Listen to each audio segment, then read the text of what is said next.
défaite pour démarrer cette Coupe du Monde. C'est difficile, mais ce soir, on ne devait pas perdre. Malheureusement, c'est une défaite. Victoire de la France, 3-1. Beaucoup de choses à dire dans ce match. On va parler carrément des systèmes. Pourquoi Pape Thiaw a mis ce système en place? Sans doute, on va revenir pour parler de cette équipe donc, du Sénégal. Un match, les amis. Surtout, l'équipe a bien démarré la première période.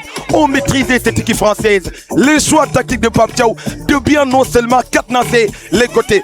Ce système mis en place quand même par des récents. C'est 4-2-3-1. On sait c'est une équipe à vocation offensive.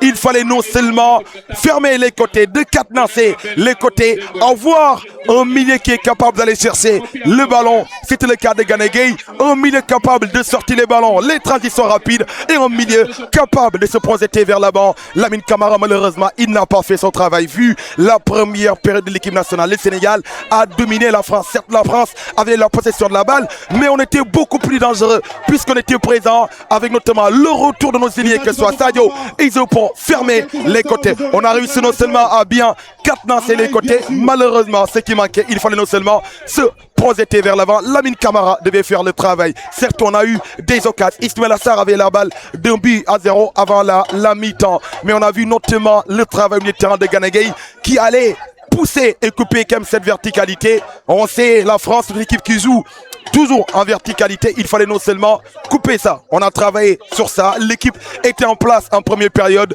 En seconde période, il fallait non seulement maintenir ça. Malheureusement, Pape Thiaw a fait le choix de jouer Ghana qui revient de blessure, de faire jouer autant pour Gana Gueye et de faire jouer aussi quand même Kalidou Koulibaly, les deux qui viennent donc de blessure. C'était des choix risqués de la part de Pape Thiaw. Des choix. On a vu ce qui s'est passé en première période, même si quand même les deux, ils n'étaient pas ridicules, puisque l'équipe était en place de parler surtout de cette densité. Le fait que l'équipe donc jouait avec un bloc médian derrière un bloc bas et les sorties de balles donc étaient rapides. On jouait sur les côtés, on n'était pas décisif en première période. Toutes ces occasions quand même ratées nous a coûté, on peut dire donc la victoire ce soir. La seconde période, on a senti de la fatigue à partir de la 60e minute. Gana Gueye n'avait plus ses jambes. Kalidou Koulibaly, il était out puisque Kouli revient de blessure. Il a accepté ses choix, il a fait ses choix et malheureusement aujourd'hui, comme on a vu ce qui s'est passé, l'équipe était coupée en deux en seconde période. On a eu deux alertes avec deux arrêts d'Edouard Mendy. Il fallait faire quelque chose. Lamine Camara était perdu sur le terrain. Il était perdu sur le terrain. Et pour moi, je l'ai dit encore une fois, c'était le joueur qui manquait. Le joueur qui manquait surtout pour que ce système marche, c'était un milieu de terrain capable de se projeter vers l'avant pour avoir ce surnombre lorsqu'on attaque. On n'avait pas ça puisque Lamine Camara, à chaque fois qu'il touchait la balle, il perdait la balle. Un joueur qui a un potentiel exceptionnel. Malheureusement, en équipe nationale, c'est compliqué de voir Lamine Camara. C'est rare de voir Lamine Camara d'AS Monaco. Aujourd'hui, on a eu le même match encore de Lamine Camara depuis qu'il est en équipe nationale du Sénégal avec l'équipe A. C'est dommage. Et malheureusement, Ghana commençait à sentir de la fatigue. Et les Français ont compris. Olysée a été replacé donc dans l'entre-deux derrière Kylian Mbappé. Mbappé qui décrochait beaucoup. Et là, la France commençait à trouver cette verticalité. Et malheureusement pour nous, le premier est venu donc sur une passe d'Olysée. La passe en profondeur. Il commençait à se retrouver puisque l'équipe commençait à reculer. Il y avait donc beaucoup de boulevards laissés par le milieu de terrain. Pape Gueye, il essayait quand même de gommer les erreurs de Lamine Camara. Gana Gueye était fatigué. Koulibaly, il était out. Et cette passe en profondeur, Mbappé a bien terminé. 1-0 pour la France. Ils attendaient la réaction rapide de la part de Pape Thiaw. Malheureusement, il a continué avec les mêmes erreurs. Sans doute, on va revenir pour parler de ça. Kouli qui revient de blessure. Ghana qui revient de blessure. Ce sont des choix risqués de la part de Pape. Est-ce qu'il devait pas mettre le Z de Mamadou Sarr titulaire ce soir? Point d'interrogation, vu la vitesse de Mamadou Sarr, parce que dans ce système mis en place par Didier Deschamps, il fallait avoir non seulement deux axes centraux qui vont vite. Koulibaly avec Laz, ce n'est pas du tout facile. Kylian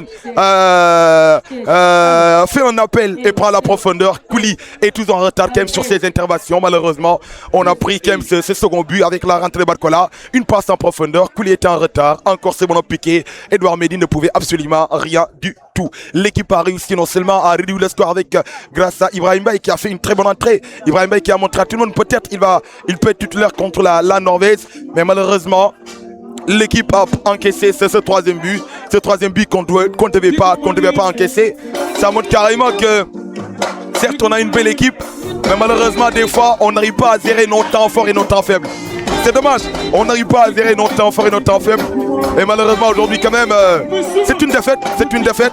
Il va falloir non seulement essayer de revenir beaucoup plus fort, parce que là, rien n'est encore perdu. On est dans un groupe, les amis, où il y a 4 équipes. On a affronté donc, la meilleure équipe du monde, qui est la France.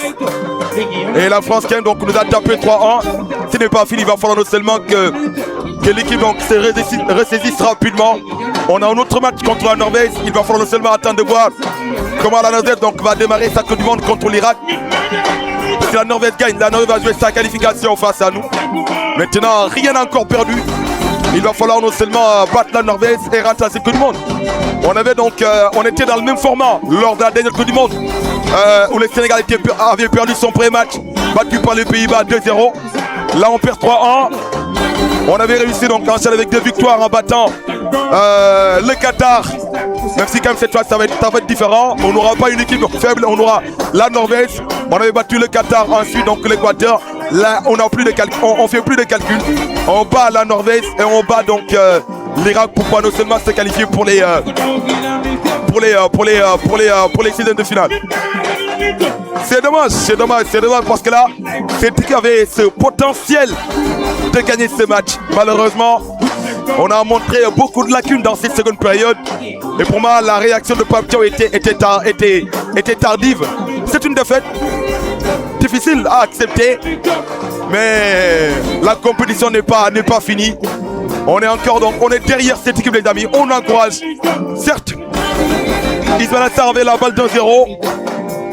Mais là, c'est difficile.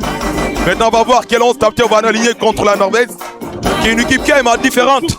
Une équipe différente, donc cette équipe norvégienne, qui est différente de la France, qui aime non seulement donc presser, aller chercher son adversaire. On va voir comment l'équipe sénégalaise va se comporter. Le Sénégal peut bel et bien battre la Norvège. L'équipe a montré de belles choses aujourd'hui. Malheureusement, on a perdu donc 3-1. Une défaite difficile, hein. difficile à digérer. Merci à tout le monde, les amis. Merci encore une fois. N'hésitez pas à liker. N'hésitez pas à vous abonner. Donnez aussi vos avis dans les commentaires. Est-ce que vous êtes satisfait sans doute du match ou pas? J'attends donc vos avis dans les commentaires. Mais quand même, on attendait mieux. Peut-être un match ce soir. Parce qu'il y avait de la place. Malheureusement, on n'était pas décisif devant. On sait on est en Coupe du Monde.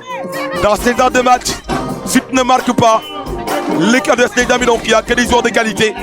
Et on a vu Kylian. Ah, dommage. Sur ce, on se donne rendez-vous prochainement pour une autre vidéo. Et d'ici là, portez-vous bien, ouais. Ah, ils ont commenté le match dans une fan zone, c'est la fan zone de la RTS. Au niveau de la place de la nation, c'était agréable. Il y avait du monde, mais c'est une défaite. Rien n'est encore perdu. Mais là, on essaie de battre la Norvège dans le prochain match. Sur ce, portez-vous bien. Ciao.